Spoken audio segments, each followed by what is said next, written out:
क्या आपको भी लगता है कि अच्छी आदतें शुरू तो हो जाती हैं लेकिन लंबे समय तक टिक नहीं पाती? और क्यों कुछ लोग लगातार बेहतर बनते जाते हैं और बाकी वहीं के वहीं रुक जाते हैं? इसका जवाब छिपा है एक छोटे से तरीके में। जी हाँ, आदतों को बनाए रखने के तरीके में। आज हम जानेंगे कि हर दिन अपनी अच्छी आदतों से आप कैसे जुड़े रह सकते हैं बिना उन्हें बोझ बनाए। तो चलिए शुरुआत करते हैं।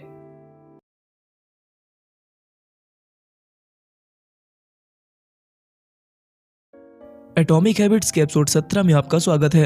अभी हम समझेंगे नियम 16 को, जिसका विषय है हर दिन अच्छी आदतों से कैसे जुड़े रहें। आप पेपर क्लिप के बारे में तो जानते होंगे, मगर आप सोच नहीं सकते कि पेपर क्लिप आपकी कितनी मदद कर सकती है। चलिए मैं बताता हूँ कैसे। एबर्ट्सफोर्ड जैसे शांत और छोटे से उपनगर में, जहाँ बड़े व्यापारिक सौदे आमतौर पर वैंकूवर जैसे शहरों में होते थे, वहाँ एक नौसिखिए स्टॉक ब्रोकर ने इतिहास रच दिया। उसका नाम था ट्रेंड डेयर स्मिथ। कोई उसे नहीं जानता था, ना कोई बड़ा अनुभव, ना कोई भारी भरकम योग्यता, लेकिन फिर भी उसने महज 18 महीनों में इतिहास रचा। उसने अपनी कंपनी को $50 लाख का लाभ दिया। और यह सब आखिर कैसे? एक बेहद साधारण आदत से। जी हाँ, सिर्फ एक आदत से। ट्रेड का दिन कुछ ऐसा होता था। उसने अपनी डेस्क पर 2 जार रख रखे थे। एक जार में 120 क्लिप होती थी और दूसरा खाली होता था। और फिर वह काम शुरू करता था। हर बार जब वह किसी क्लाइंट को फोन करता और बातचीत करता तो एक पेपर क्लिप को खाली जार में डाल देता। जब तक सारे पेपर क्लिप दूसरे जार में नहीं पहुंच जाते, तब तक वह काम करता रहता। दिन के अंत तक 120 कॉल हो चुकी होती थी।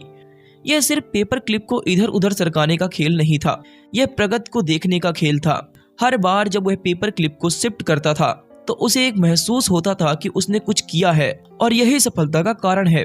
हर छोटी जीत उसकी ऊर्जा और आत्मविश्वास को बढ़ाती थी, और यही आदत धीरे धीरे बड़ी सफलता में बदल गई। 24 साल की उम्र में ट्रेड डेयर स्मिथ की सैलरी $75,000 हो गई। आज के हिसाब से लगभग $1,25,000। कुछ ही समय में उसे एक और बड़ी कंपनी में 6 अंकों की सैलरी पर नौकरी दे दी गई। जी हाँ, लोग इस रणनीति को काफी सारी जगहों पर अपनाते हैं। हाँ, उनके तरीके अलग अलग हो सकते हैं और उनकी रणनीति भी अलग हो सकती है। जैसे लेखन में, एक महिला ने हर बार जब अपनी किताब का एक पेज लिखा तो एक हेयर पिन को एक कंटेनर में से दूसरे कंटेनर में डाल दिया। और पढ़ाई में, छात्र अपने नोट्स के हर पैराग्राफ के बाद टोकन इकट्ठा करते हैं। क्या खास है आखिर इस रणनीति में जो इसका सभी इस्तेमाल करते हैं? दृश्य प्रगति। आपको हर बार लगता है कि आप आगे बढ़ रहे हैं। यह छोटे छोटे कदम को बड़ी जीत जैसा महसूस कराता है, और यह आदत क्योंकि आपको दिख रही होती है इसलिए ज्यादा प्रभावी लगती है। दूसरा, आदत सुदृढ़ होती है। जब आप अपनी मेहनत का साक्ष्य देख सकते हैं तो उस काम को बार बार करने का मन होता है, और आप उस काम को बार बार करते हैं, जिससे आपकी आदत सुदृढ़ हो जाती है। तीसरा, तत्कालीन संतुष्टि। आपको प्रगति दिखती है जो तुरंत खुशी देती है, और यह खुशी आपको तत्कालीन संतुष्टि प्रदान करती है, जिससे आपको और कार्य करने का मन करता है। अर्थात यह आदत पूर्ण रूप से आपके लिए लाभकारी साबित होती है। अब इतना कुछ जानने के बाद सवाल उठता है कि आप इसे अपनी जिंदगी में लागू कैसे कर सकते हैं। पेपर क्लिप्स और चीजें मायने नहीं रखती, मायने रखता है प्रगति को मापने का तरीका। यदि आप किताब पढ़ रहे हैं तो हर 10 पेज के बाद एक पिन खिसकाएं। यदि आप नौकरी के लिए ईमेल भेज रहे हैं, एक चेक लिस्ट पर निशान लगाएं। इसी तरह यदि आप वर्कआउट कर रहे हैं तो हर एक्सरसाइज के बाद एक पत्थर इकट्ठा करें।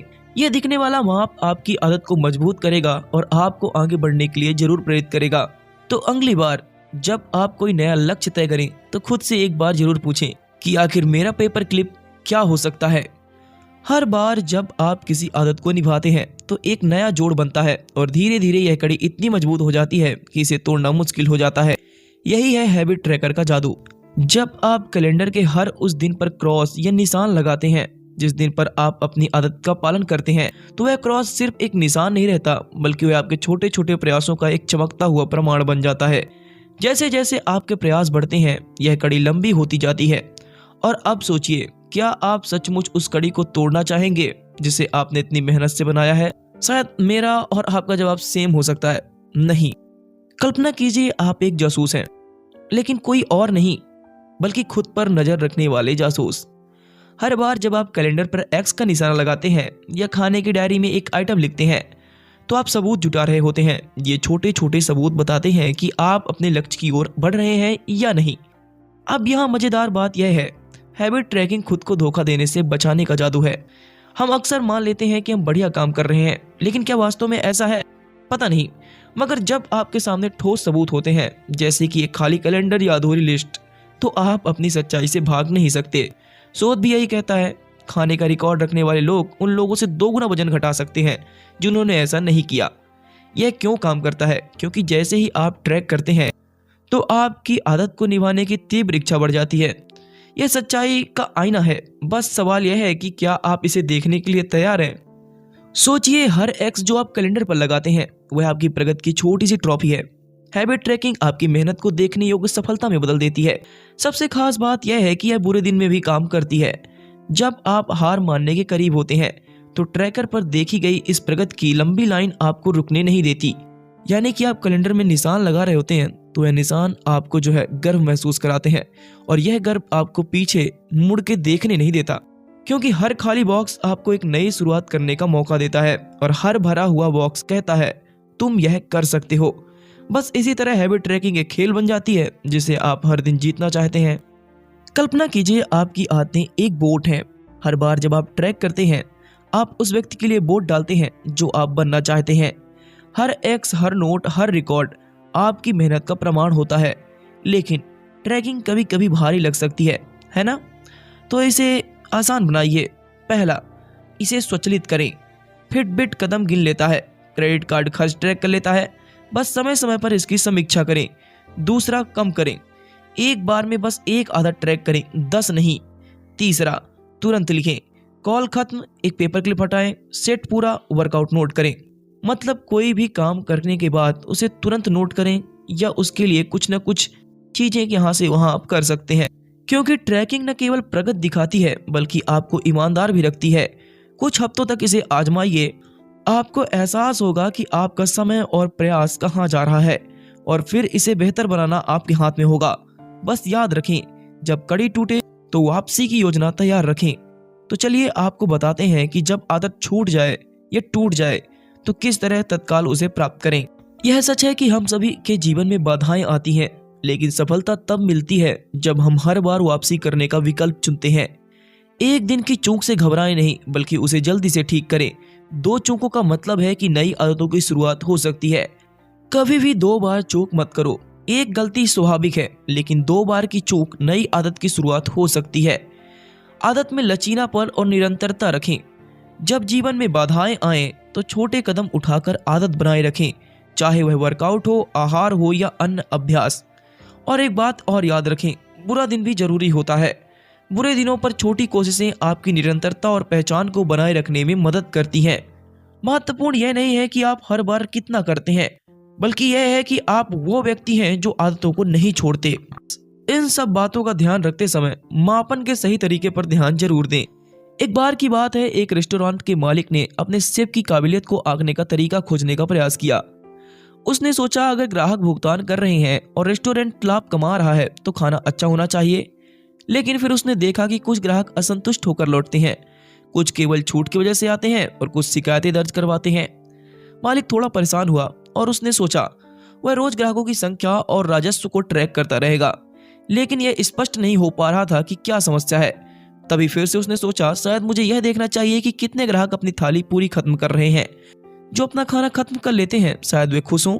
उसने कुछ दिनों तक यह मापा और पाया कि कुछ व्यंजन बार बार अधूरे रह जाते हैं। उसने तुरंत सबसे बात की, जो हिचकिचाते हुए स्वीकार करने लगा कि हाँ, वह कुछ डिशेज पर सही ध्यान नहीं दे पा रहा है। अब मालिक ने एक और मापदंड जोड़ा, ग्राहकों की संतुष्टि जानने के लिए टिप देने का प्रतिशत। उसने देखा कि जब ग्राहक खुश होते तो वे उदारता से टिप देते। इस नई जानकारी ने मालिक को बेहतर निर्णय लेने में मदद भी की। हालांकि थोड़े समय बाद शेफ ने केवल ग्राहक थाली खत्म करे इसलिए कम मात्रा में भोजन देना शुरू कर दिया। ग्राहक थाली खत्म कर रहे थे लेकिन भूखे जा रहे थे। मालिक ने सीखा कि अगर मापदंड उद्देश्य बन जाए तो यह खराब हो सकता है। उसने थाली और टिप के साथ साथ वेटर की फीडबैक, ग्राहक की मुस्कान और किचन स्टाफ की संतुष्टि को भी मापने का फैसला किया। इस सबसे हमें बस यही सीखने को मिलता है कि मापदंड महत्वपूर्ण है, लेकिन मापदंड को आपके उद्देश्य का सही दिशा में मार्गदर्शन जरूर करना चाहिए। जब मापदंड के लिए लक्ष्य बनाया जाए तो वह वास्तविकता को विकृत कर सकता है। कभी कभी वह चीजें जो मापी नहीं जा सकती सबसे ज्यादा महत्वपूर्ण होती हैं, जैसे ग्राहक का खुशी से धन्यवाद कहना या शेफ का गर्व महसूस करना। इस तरह आदतों को ट्रैक करते समय माप को सही संदर्भ में रखना चाहिए। आदतें न केवल क्या बल्कि क्यों पर भी आधारित होनी चाहिए। इस सब विषय का अध्याय का सार यह है कि पहला, प्रगति का एहसास संतोषजनक होता है। जब आप अपनी आदतों में सुधार देखते हैं तो खुशी आपको जरूर मिलती है। दूसरा, आदतों को ट्रैक करना सीखिए, जैसे कैलेंडर पर निशान लगाना या प्रगति मापने का आसान तरीका। तीसरा, हैबिट ट्रैकिंग मदद करती है। जी हाँ, आपकी आदतों को मजेदार और प्रेरणादायक बनाने के लिए प्रगति के सबूत दिखाती है और हैबिट ट्रैकिंग आपके लिए मदद जरूर करती है। चौथा, कड़ी को मत तोड़ें, लगातार आदतें बनाए रखें। पांचवा, दोबारा करने से मत चूकें। अगर एक दिन चूक गए तो अगले दिन फिर शुरू करें। माप सब कुछ नहीं है, सिर्फ मापने योग्य चीजें ही जरूरी होती हैं। जो आपको बेहतर बनाती हैं वही असली मायने रखती हैं। अब अगर आपको यह वीडियो पसंद आए तो फिर अगली बार के लिए तैयार रहें। हम ऐसी ही एक और वीडियो लाने वाले हैं, तो चैनल को सब्सक्राइब करना ना भूलें और नीचे कमेंट करें कि आपको आज की वीडियो का कौन सा हिस्सा सबसे ज्यादा पसंद आया। और हमेशा सक्सेस के लिए सुनते रहें right as be book with me.